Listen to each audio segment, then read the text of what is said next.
Assalamualaikum warahmatullahi wabarakatuh. Perkenalkan, nama saya Raditya Arya Pratama dengan NIM 2020131101. Di sini saya akan mempresentasikan tentang akuntansi murabaha.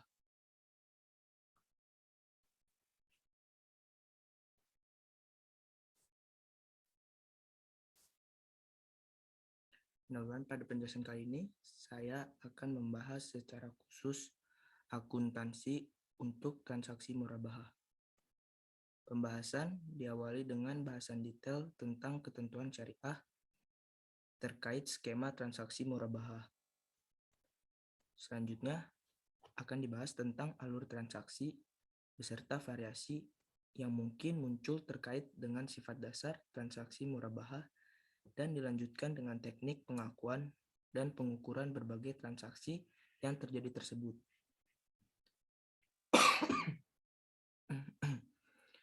Pada bagian akhir akan dibahas tentang penyajian transaksi murabahah di laporan keuangan dan kebijakan pengungkapan transaksi murabahah yang diatur dalam PAPSI. Definisi dan penggunaan murabahah.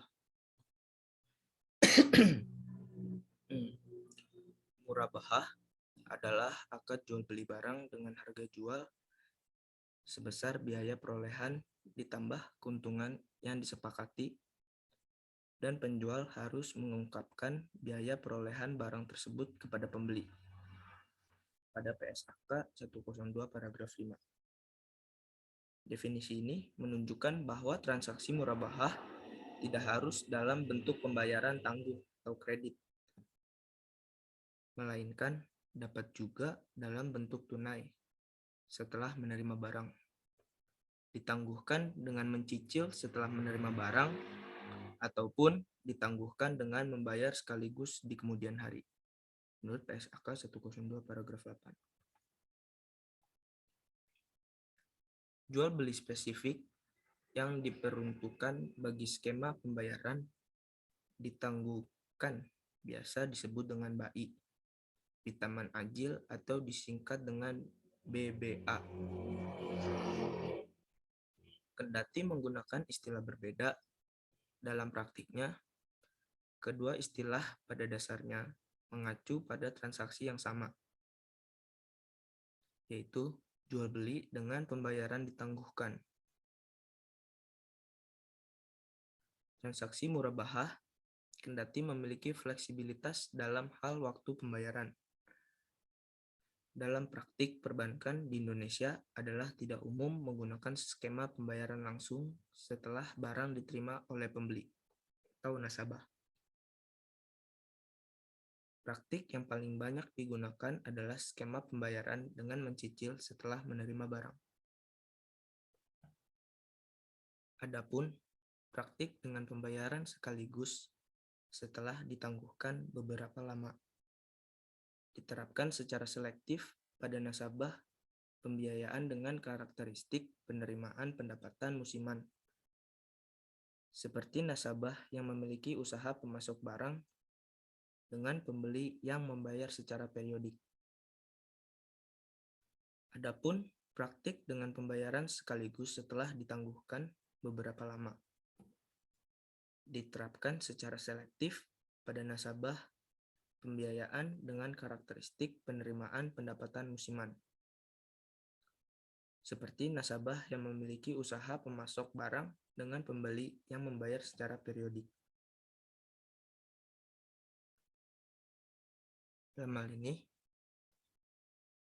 murabahah adalah transaksi penjualan barang dengan menyatakan harga perolehan dan keuntungan yang disepakati antara penjual dan pembeli. Yang membedakan murabahah dengan penjualan yang biasa kita kenal adalah penjual secara jelas memberitahu kepada pembeli berapa harga pokok barang tersebut dan berapa besar keuntungan yang diinginkannya.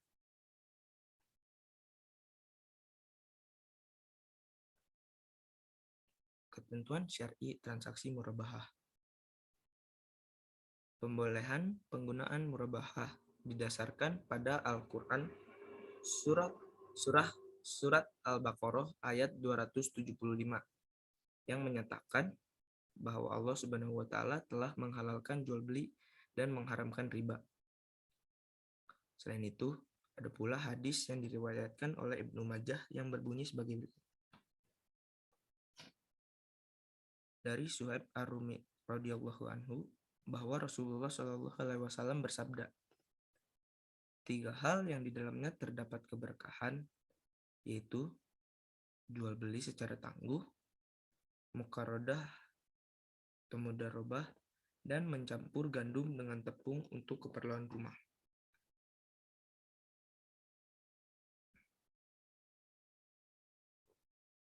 Ketentuan syar'i terkait dengan transaksi murabahah digariskan oleh Fatwa Dewan Syariah Nasional Nomor 04 DSN MUI Nomor 4 Tahun 2000.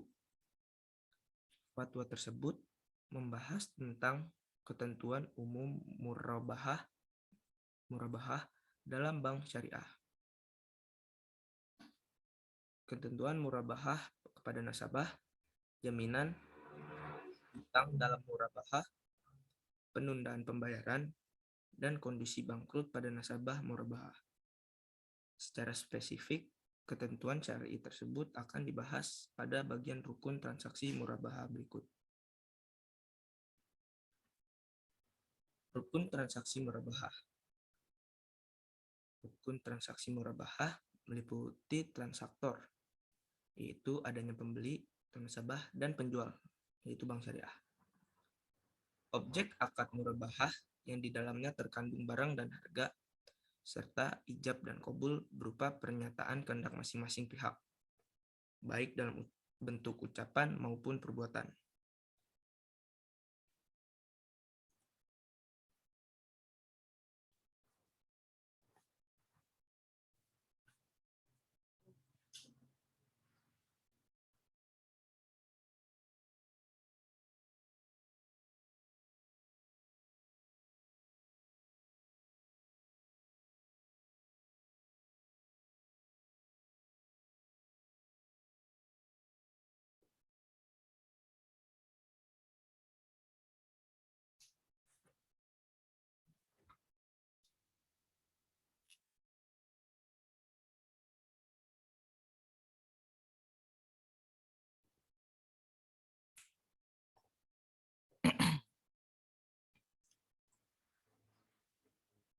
Rukun transaksi murabahah. Yang pertama ada transaktor. Transaktor adanya pihak yang bertransaksi atau transaktor merupakan rukun transaksi murabahah. Transaktor dalam transaksi murabahah terdiri atas pembeli, yaitu nasabah yang memerlukan barang, dan penjual, itu bank syariah. Dalam fikih muamalah, transaktor diisyaratkan memiliki kompetensi berupa akil balik dan kemampuan memilih yang optimal, seperti tidak gila, tidak sedang dipaksa, dan lainnya. Adapun untuk transaksi dengan anak kecil, dapat dilakukan dengan izin dan pantauan dari walinya. Terkait dengan jual beli, DSN memperbolehkan bank meminta nasabah untuk membayar uang muka atau urbun saat menandatangani kesepakatan awal pemesanan. Kebijakan meminta uang muka diterapkan secara ketat pada transaksi murabahah yang pembelian asetnya dilakukan oleh bank.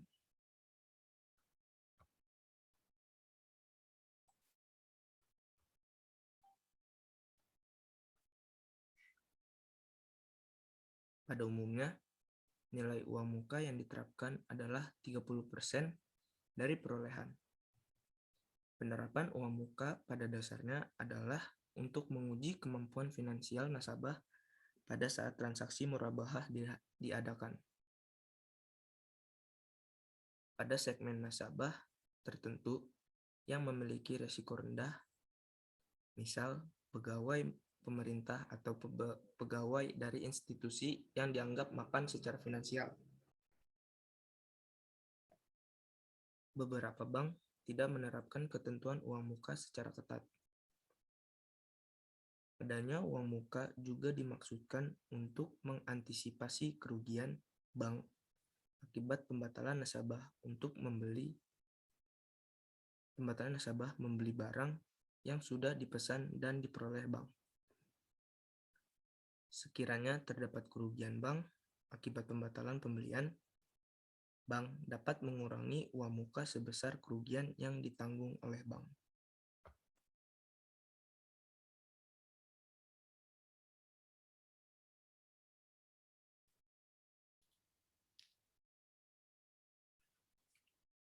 Uang muka tidak mencukupi untuk menutupi kerugian bank.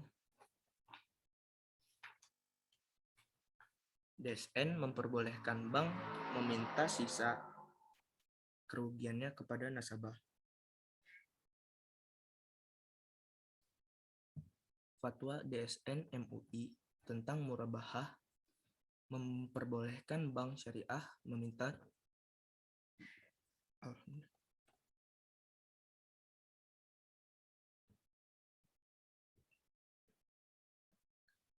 Fatwa DSN MUI tentang murabahah membolehkan bank syariah meminta nasabah untuk menyediakan jaminan yang dapat disimpan oleh bank.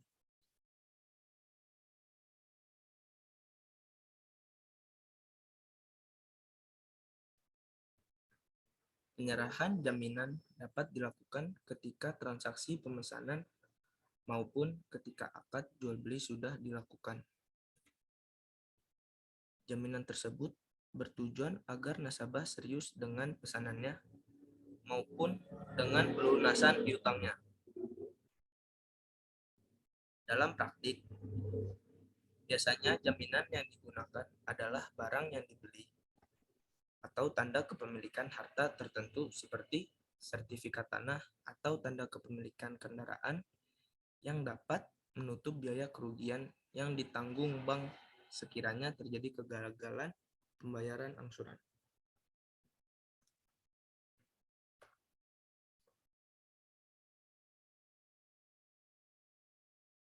Berdasarkan Fatwa DSN nomor 17, nasabah tidak dibenarkan menunda-nunda pembayaran, termasuk dalam pembayaran piutang murabahah. Penundaan pembayaran oleh nasabah,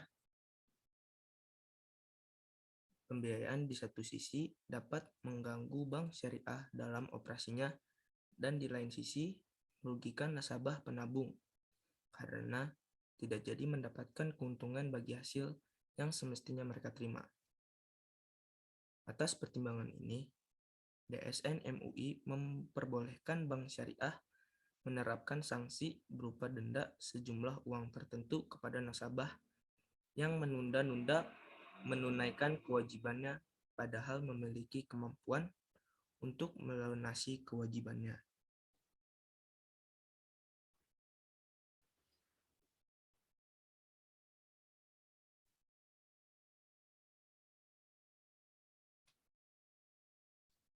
Sanksi yang dikenakan atas penundaan pembayaran didasarkan pada prinsip ta'zir, yaitu agar nasabah lebih disiplin dalam melaksanakan kewajibannya. Dengan demikian, nasabah yang tidak atau belum mampu membayar dengan kondisi force majeure tidak boleh dikenai sanksi. Bagi bank syariah, dana denda yang diterima harus diperuntukkan sebagai dana sosial. Menurut Fatwa DSN nomor 17 tahun 2000.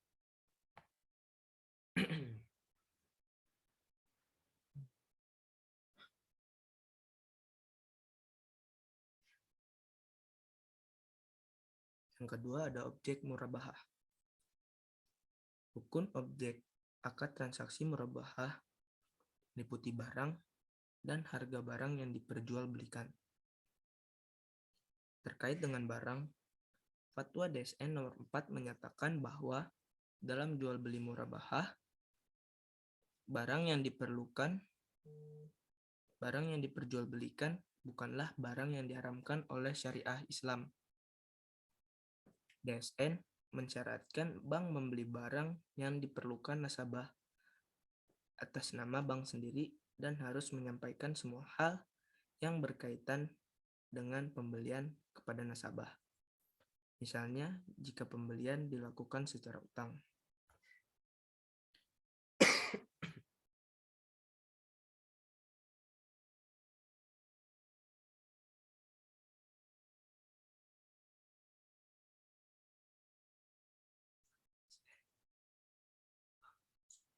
Terlebih dahulu, aset yang akan dijualnya kepada nasabah.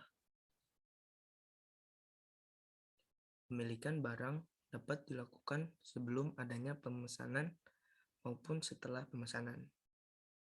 Menurut PSAK 102 mengenai akuntansi murabahah paragraf 6. Pemilikan barang oleh bank sebelum adanya pesanan disebut dengan murabahah tanpa pesanan. Sedangkan pemilikan barang oleh bank setelah adanya pesanan dinamakan dengan murabahah dengan pesanan. Dalam teori, murabahah dengan pesanan terbagi atas dua, yaitu yang pertama bersifat mengikat, yang kedua bersifat tidak mengikat nasabah untuk membeli barang yang dipesan. Menurut PSAK 102 paragraf 7. Dalam praktik perbankan, umumnya barang yang dipesan nasabah bersifat mengikat untuk dibeli oleh nasabah.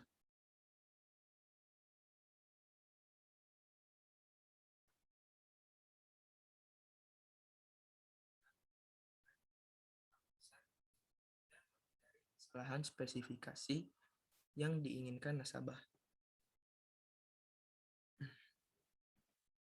DSN memperbolehkan bank mewakilkan kepada nasabah untuk membeli barang dari pihak ketiga atas nama bank. Hal ini diperbolehkan dengan catatan akad jual beli murabahah harus dilakukan setelah barang secara prinsip menjadi milik bank.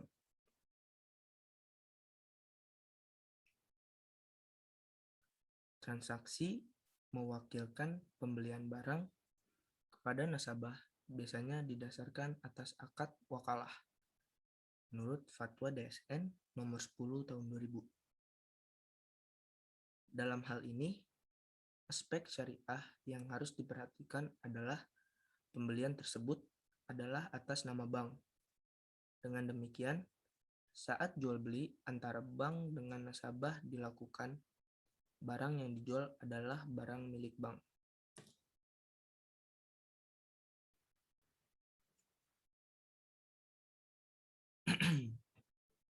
Selanjutnya, bank menjual barang dengan harga jual senilai harga beli plus dengan keuntungannya.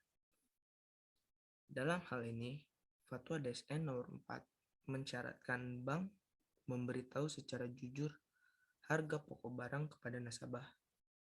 Berikut biaya yang diperlukan. Selanjutnya, nasabah membayar harga barang tersebut berdasarkan jangka waktu dan metode pembayaran yang telah disepakati.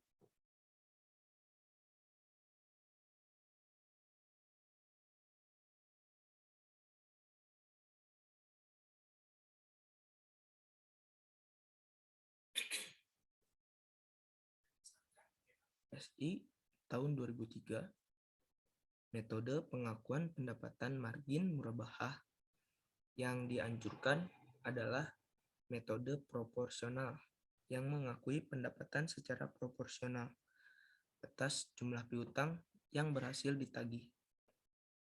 Menurut PSAK 102 paragraf 24.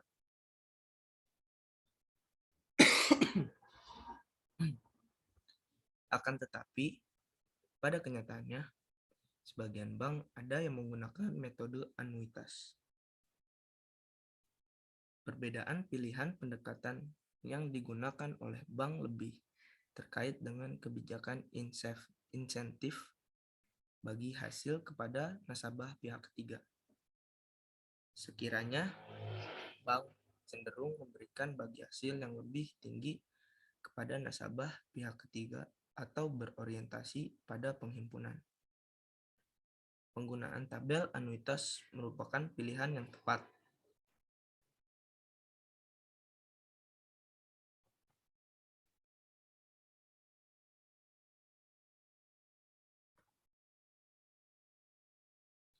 Akan tetapi, jika bank tidak dalam kondisi ekspansi, penghimpunan dana pihak ketiga, maka penggunaan secara proporsional relatif lebih tepat untuk digunakan.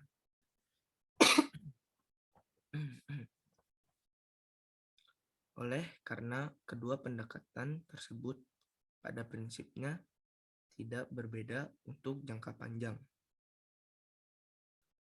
Bank syariah hampir tidak mengubah kebijakan perhitungan margin yang sudah ditetapkan, kendati dapat memiliki implikasi jangka pendek terhadap bagi hasil kepada nasabah penghimpunan dana. Dalam perkembangannya, PAPSI tahun 2013 mengakomodasi kedua pendekatan tersebut tanpa menyebutkan bahwa salah satunya adalah lebih dianjurkan. Pengakuan pendapatan murabahah secara non-tunai dapat menggunakan metode anuitas atau efektif atau metode proporsional flat.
Umumnya dilakukan dengan mencicil setiap bulan dengan jumlah yang sama. Pada pelunasan piutang dengan angsuran, nasabah diwajibkan membayar angsuran sebelum waktu jatuh tempo angsuran dengan cara mengisi rekening tabungannya. Selanjutnya, bank melakukan penarikan dana di tabungan nasabah sebesar utang angsurannya yang jatuh tempo. Pada sebagian bank, penarikan dana tabungan nasabah ada yang dilakukan langsung pada saat tanggal jatuh tempo, dan ada pula yang dilakukan beberapa hari setelah waktu jatuh tempo. Pada bank yang berkepentingan untuk memperbaiki kinerja dana pihak ketiga atau DPK yang dihimpun, akan cenderung untuk menunda penarikan angsuran nasabah.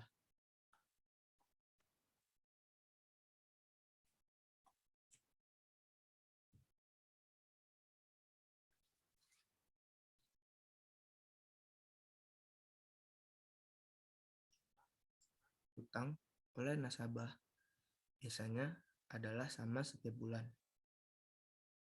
Dalam administrasi bank, adanya pembayaran angsuran piutang berarti adanya pengakuan pendapatan margin murabahah dalam bentuk kas yang selanjutnya pendapatan tersebut akan dibagi antara bank dan nasabah pemilik dana atau penabung dan deposan yang menempatkan dana di bank dengan akad murabahah.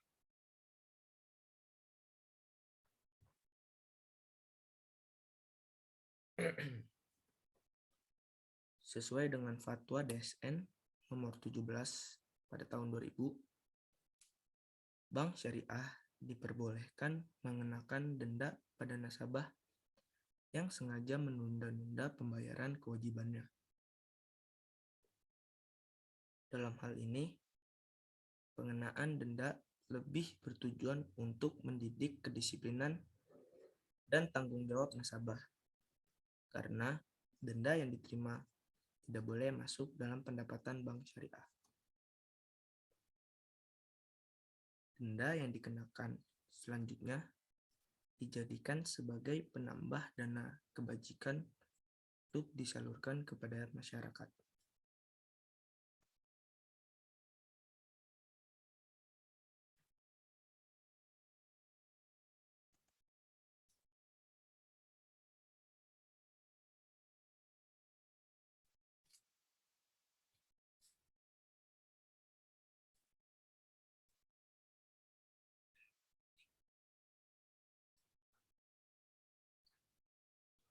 Besaran denda.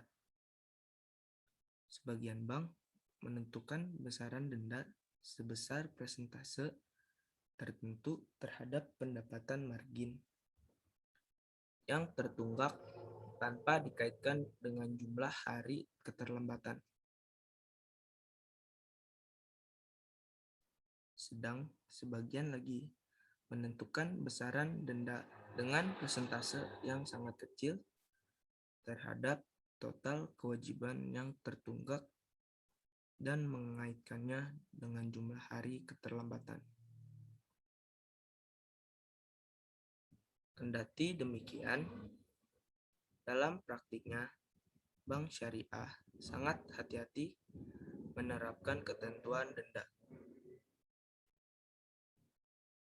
Sejauh ini, bank lebih mengedepankan pendekatan persuasif dengan mengingatkan nasabah untuk memenuhi kewajibannya. Oleh karenanya, beberapa bank syariah hampir tidak menerapkan kebijakan dendanya kepada nasabah. Dalam situasi nasabah dinyatakan pailit dan gagal menyelesaikan utangnya, bank menunda tagihan pembiayaan sampai menjadi sanggup kembali.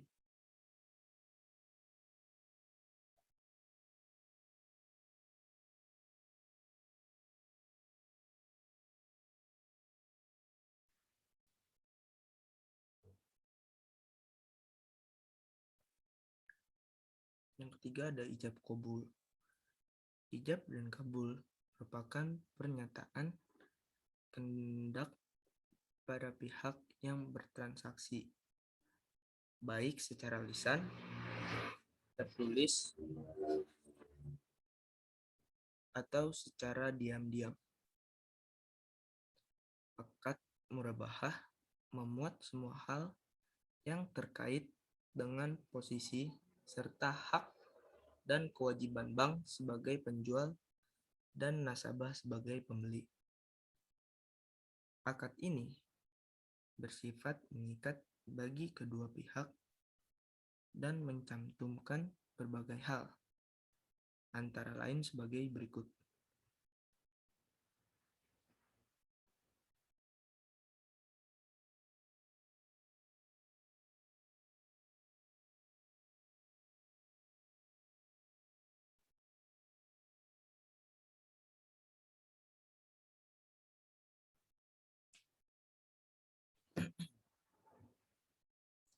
Yang pertama, nama notaris, serta informasi tentang waktu dan tempat penandatanganan akad. Yang kedua, identitas pihak pertama. Dalam hal ini, pihak yang mewakili bank syariah, biasanya kepala cabang. Yang ketiga, identitas pihak kedua. Dalam hal ini, nasabah yang akan membeli barang dengan didampingi oleh suami atau istri yang bersangkutan sebagai ahli waris.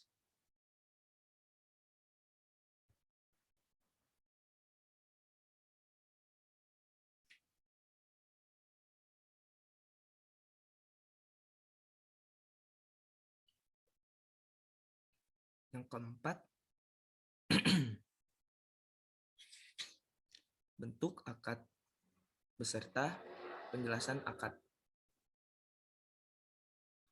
Beberapa hal yang dijelaskan terkait akad murabahah adalah definisi perjanjian pembiayaan murabahah, syariah, barang, pemasok, pembiayaan, harga beli, margin keuntungan, surat pengakuan pembayaran, masa berlakunya surat pembayaran, dokumen jaminan, jangka waktu perjanjian, hari kerja bank, pembukuan pembiayaan, surat penawaran atau offering letter, surat permohonan realisasi pembiayaan, cedera janji, dan yang terakhir penggunaan fasilitas pembiayaan.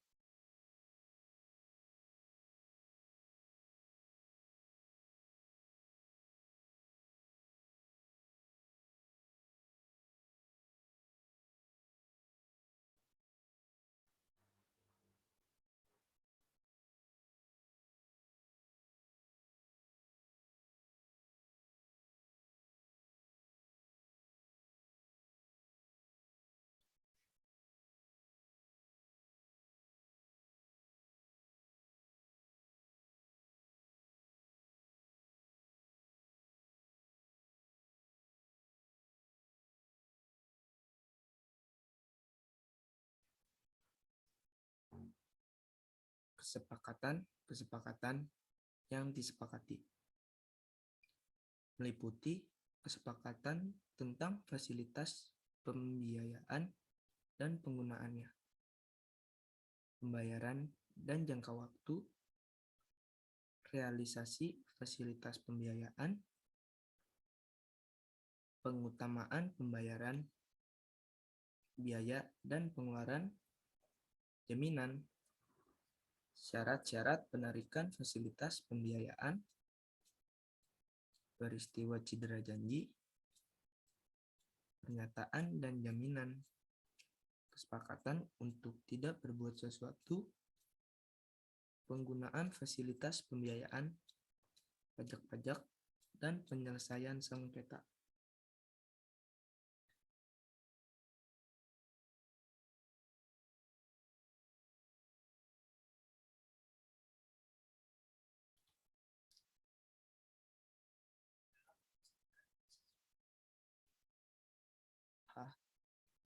Yang dilakukan bank syariah dengan ketentuan syariah yang ditetapkan oleh DSN atau Dewan Pengawas Syariah atau DPS biasanya melakukan pengawasan secara periodik. Pengawasan tersebut dilaksanakan berdasarkan Surat Edaran Bank Indonesia Nomor 8/19 DPBS tahun 2006 tentang pedoman pengawasan syariah dan tata cara pelaporan hasil pengawasan bagi Dewan Pengawas Syariah berupa sebagai berikut. Yang pertama,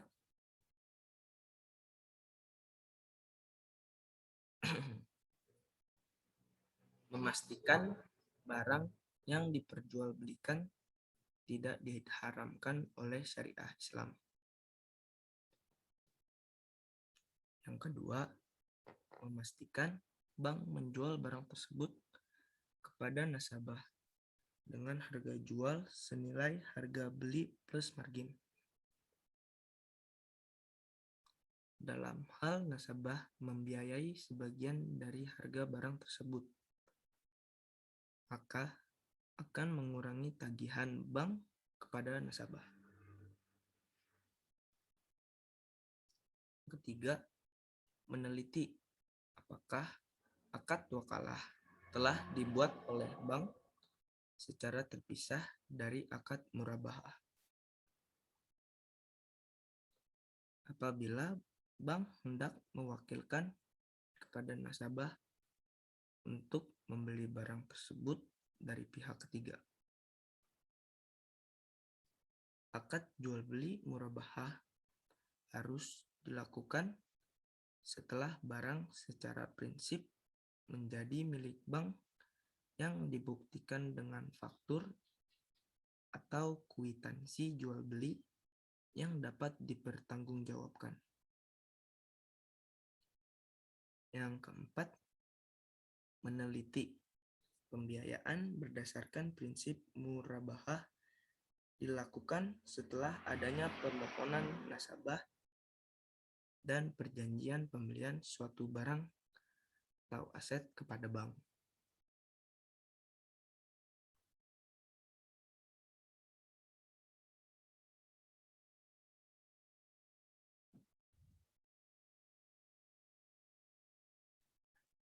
Syariah yang dilakukan oleh DPS menuntut bank syariah untuk hati-hati dalam melakukan transaksi jual beli murabahah dengan para nasabah.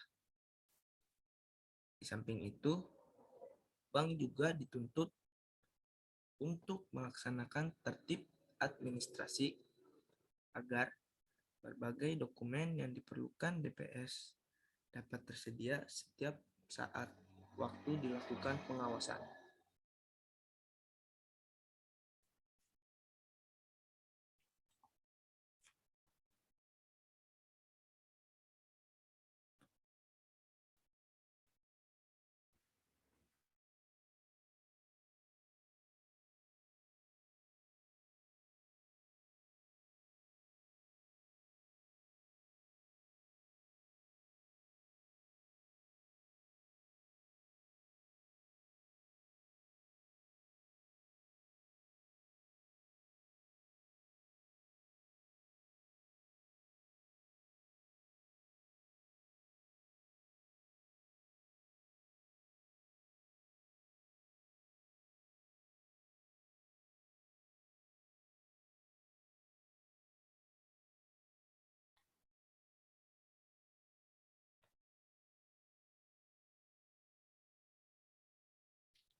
Lalu alur transaksi murabahah. Yang pertama, alur transaksi murabahah dimulai dari pengajuan pembelian barang oleh nasabah. Pada saat itu, nasabah menegosiasikan harga barang, margin, jangka waktu pembayaran, dan besar angsuran per bulan. Kedua, alur transaksi murabahah. Bank sebagai penjual selanjutnya mempelajari kemampuan nasabah dalam membayar piutang murabahah.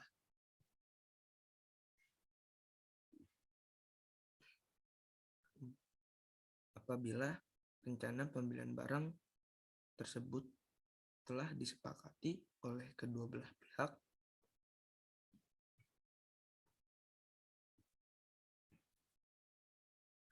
maka dibuatlah akad murabahah.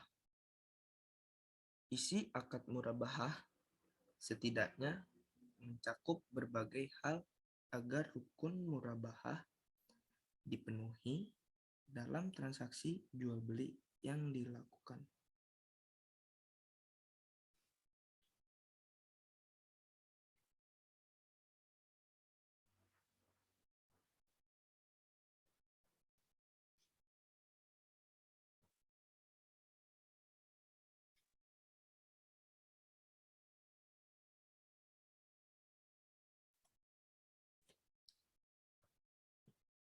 Lalu alur transaksi murabahah yang ketiga ialah setelah akad disepakati pada murabahah dengan pesanan, bank selanjutnya melakukan pembelian barang kepada pemasok. Akan tetapi, pada murabahah tanpa pesanan, bank dapat langsung menyerahkan barang kepada nasabah karena telah memilikinya terlebih dahulu. Pembelian barang kepada pemasok dalam murabahah dengan pesanan dapat diwakilkan kepada nasabah atas nama bank. Dokumen pembelian barang tersebut diserahkan oleh pemasok kepada bank. Lalu alur transaksi murabahah yang keempat, barang yang diinginkan oleh pembeli selanjutnya diantar oleh pemasok kepada nasabah pembeli. Lalu alur transaksi murabahah yang kelima, setelah menerima barang, nasabah pembeli selanjutnya membayar kepada bank. Pembayaran kepada bank biasanya dilakukan dengan cara mencicil sejumlah uang tertentu selama jangka waktu yang disepakati.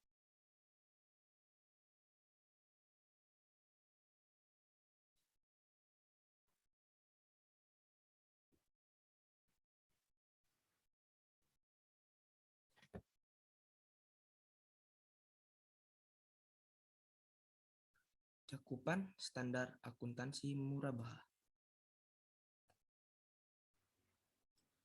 Penggunaan standar akuntansi murabahah bergantung pada metode pengakuan pendapatan murabahah. Menurut PAPSI tahun 2013, untuk pengakuan murabahah yang menggunakan metode anuitas wajib menggunakan PSAK 55 tahun 2011.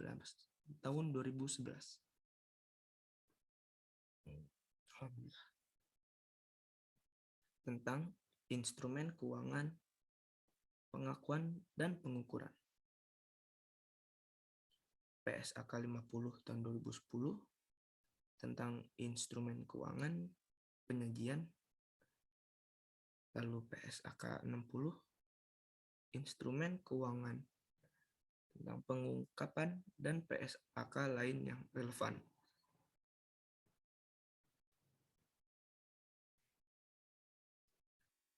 sepanjang tidak bertentangan pada prinsip syariah. Hal ini dikarenakan metode anuitas didasarkan pada asumsi pembiayaan atau financing. Adapun jika bank memilih untuk menggunakan metode proporsional flat, maka pencatatan transaksi murabahah wajib menggunakan PSAK 102 tentang akuntansi murabahah. Standar ini mulai berlaku efektif sejak 1 Januari tahun 2008.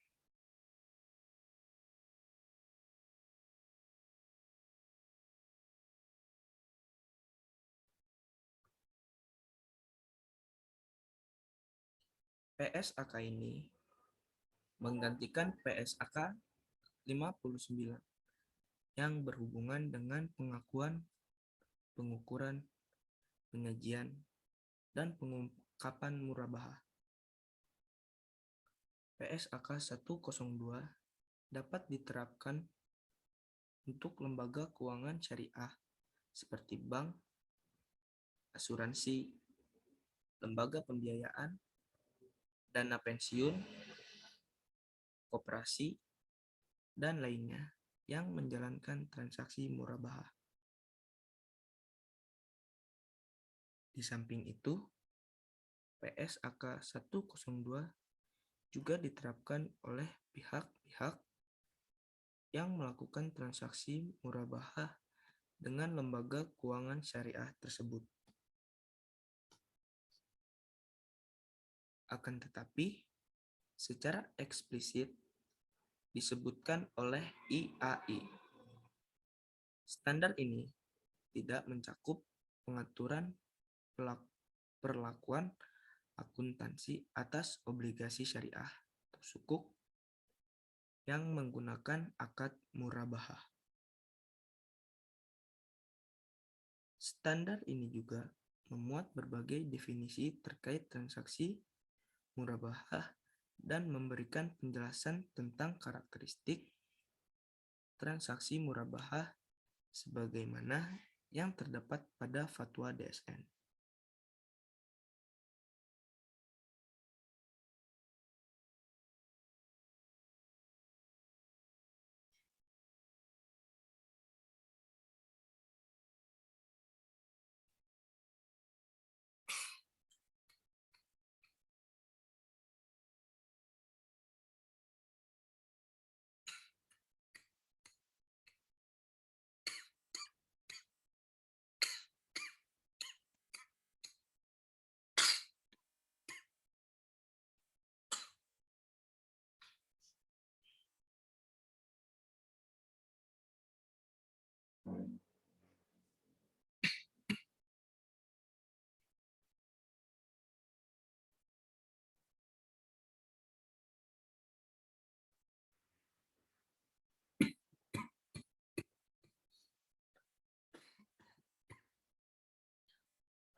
Oleh penjual antara lain penerimaan uang muka murabahah, pengakuan dan pengukuran terkait aset murabahah pada saat perolehan. Aset murabahah setelah perolehan jika terjadi penurunan nilai aset atau diskon pembelian.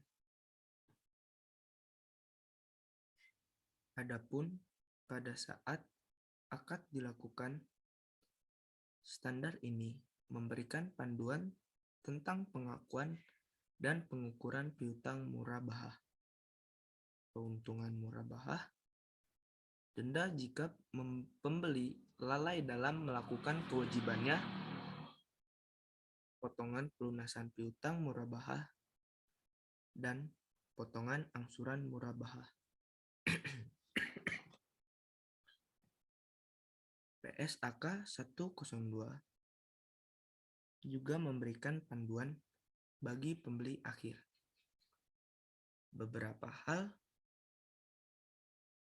yang secara khusus diatur dalam standar ini, antara lain adalah utang yang timbul dari transaksi, aset yang diperoleh, beban murabahah, diskon pembelian yang diterima dari penjual, denda yang dibayar akibat kelalaian, dan potongan uang muka akibat pembatalan pembelian.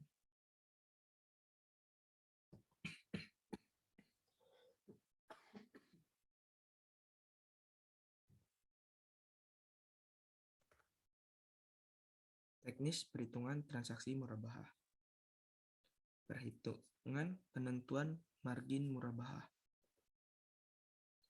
Dalam praktik perbankan, biasanya margin dihitung dengan menggunakan metode anuitas.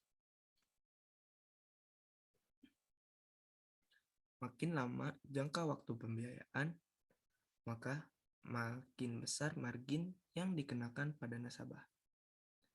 Dalam diskusi ekonomi syariah, pembolehan konsep tersebut dikarenakan konsep anuitas hanya digunakan sebagai dasar perhitungan margin. Setelah margin ditentukan, nilai margin tersebut bersifat tetap dan tidak berubah, kendati terjadi keterlambatan pembayaran oleh nasabah. Hal ini juga disebutkan dalam PSAK 102 bahwa akad murabahah memperkenankan penawaran harga yang berbeda untuk cara pembayaran yang berbeda sebelum akad murabahah dilakukan.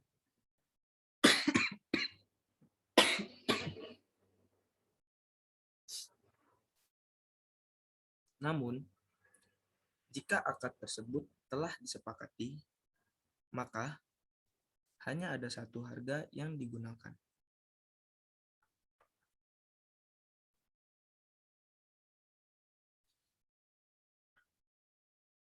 Perhitungan pendapatan margin yang diakui saat jatuh tempo atau pembayaran angsuran.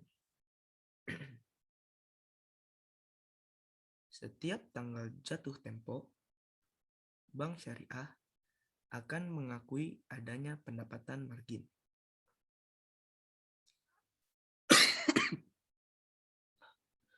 Besarnya pendapatan margin yang diakui bergantung pada alternatif pendekatan yang digunakan. Bila bank menggunakan pendekatan proporsional, maka besarnya margin setiap bulan adalah sama. Sedangkan bila menggunakan pendekatan tabel anuitas, maka margin pada bulan pertama akan lebih besar dibanding dengan bulan kedua dan seterusnya.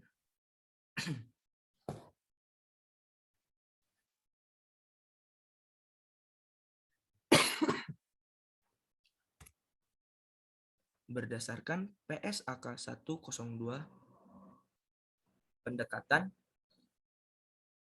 yang disarankan adalah pendekatan proporsional, yaitu proporsional terhadap jumlah piutang yang berhasil ditagih dengan mengalihkan persentase keuntungan terhadap jumlah piutang yang berhasil ditagih menurut PSAK 102 paragraf 24. Adapun presentasi keuntungan dihitung dari 1.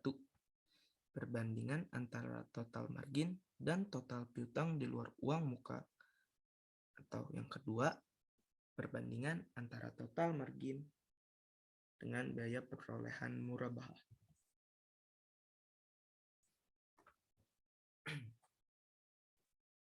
Yang pertama, perhitungan persentase keuntungan dari perbandingan margin dengan biaya perolehan.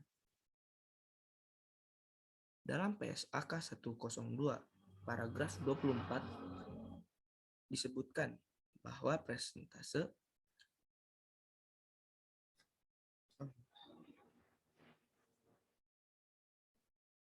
dalam PSAK 102 paragraf 24 disebutkan bahwa persentase keuntungan dihitung dengan perbandingan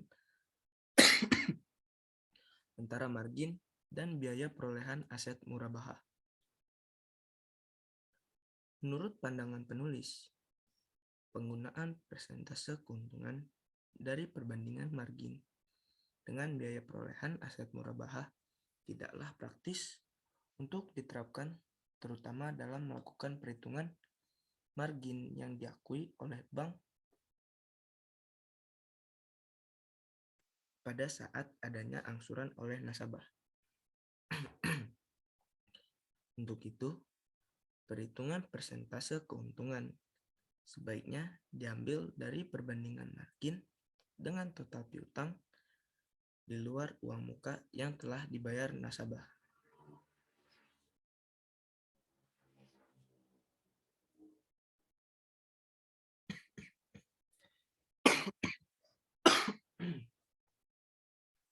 Yang kedua, perhitungan persentase keuntungan dari perbandingan margin dengan total. Piutang neto atau total piutang dikurangi uang muka. Perhitungan persentase keuntungan dari perbandingan margin dengan total piutang adalah sebagai berikut, ditunjukkan oleh rumus berikut. Persentase keuntungan sama dengan total margin dikali 100% dibagi dengan total piutang neto.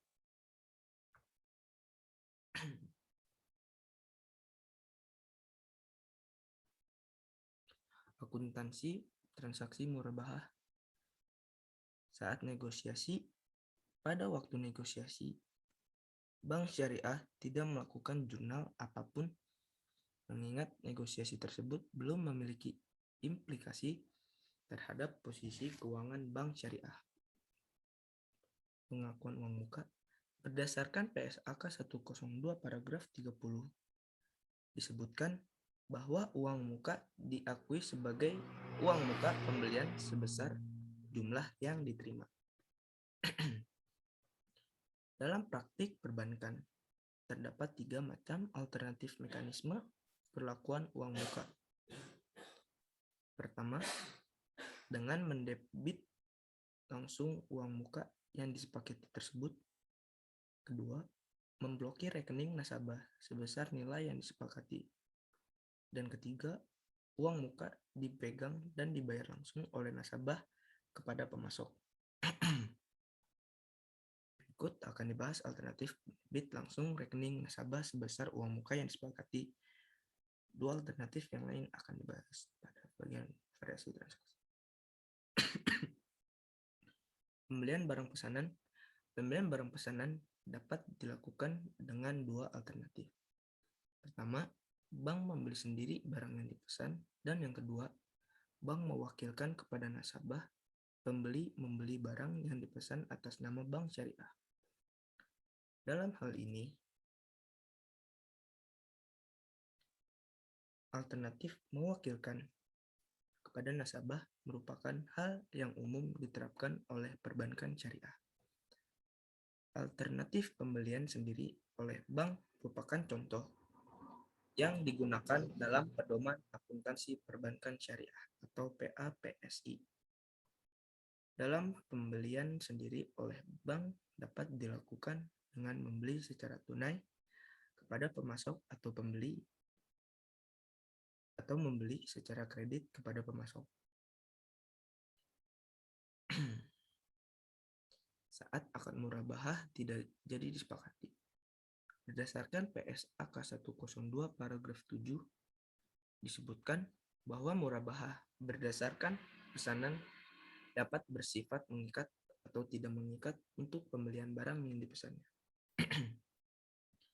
Hal ini menunjukkan jika kontrak murabahah tersebut tidak mengikat pembeli untuk membeli barang yang dipesan, maka pembeli dapat membatalkan pembeliannya. Selanjutnya, Berdasarkan PSAK 102 paragraf 30 tersebut disebutkan bahwa jika barang batal dibeli oleh pembeli, maka uang muka dikembalikan kepada pembeli setelah diperhitungkan dengan biaya-biaya yang telah dikeluarkan oleh penjual.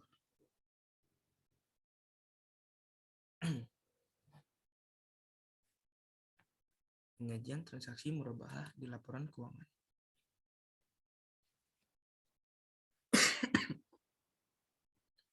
Berdasarkan PAPSI 2000 tahun 2013, terdapat beberapa akun terkait pembiayaan murabahah yang relevan untuk disajikan dalam laporan keuangan. Yang pertama, uang muka murabahah dari pembeli disajikan sebagai liabilitas lainnya. Yang kedua, tagihan kepada nasabah atas pembatalan transaksi murabahah, di mana uang muka nasabah lebih kecil dari beban real yang dikeluarkan nasabah disajikan sebagai piutang core. Yang ketiga, piutang murabahah disajikan sebesar saldo pembiayaan murabahah nasabah kepada bank. Yang keempat, margin murabahah ditangguhkan disajikan sebagai pos lawan piutang murabahah. Yang kelima, beban potongan pelunasan atau angsuran murabahah sebagai pos lawan pendapatan margin murabahah. Yang keenam, dalam hal bank menggunakan metode proporsional, pendapatan dan beban yang terkait langsung dengan transaksi murabahah yang belum diamortisasi disajikan sebagai liabilitas lainnya dan aset lainnya. Yang ketujuh, pendapatan margin murabahah yang akan diterima disajikan sebagai bagian dari aset lainnya pada saat nasabah tergolong performing. Sedangkan apabila nasabah tergolong non-performing, maka pendapatan margin murabahah yang akan diterima disajikan pada rekening administratif. Yang 8, cadangan kerugian penurunan nilai murabahah disajikan sebagai pos lawan atau control account piutang murabahah. Yang ke-9, denda atau takzir disajikan sebagai komponen dari sumber dana kebajikan atau qardul hasan. Lalu pengungkapan transaksi murabahah berdasarkan PAPSI tahun 2013. Hal-hal yang harus diungkapkan terkait transaksi pembiayaan dengan skema murabahah antara lain, yang pertama, rincian piutang murabahah berdasarkan jumlah, jangka waktu, jenis valuta, kualitas piutang, jenis penggunaan, sektor ekonomi, dan cadangan kerugian penurunan nilai. Yang kedua, jumlah piutang murabahah yang diberikan kepada pihak yang berelasi. Yang ketiga, kebijakan dan metode akuntansi untuk pengakuan pendapatan, cadangan kerugian penurunan nilai, penghapusan, dan penanganan piutang murabahah yang bermasalah. Yang keempat, besarnya piutang murabahah baik yang dibebani diri sendiri oleh bank maupun secara bersama-sama dengan pihak lain sebesar bagian pembiayaan bank. Sekian dari saya, kurang lebihnya mohon maaf. Wassalamualaikum warahmatullahi wabarakatuh.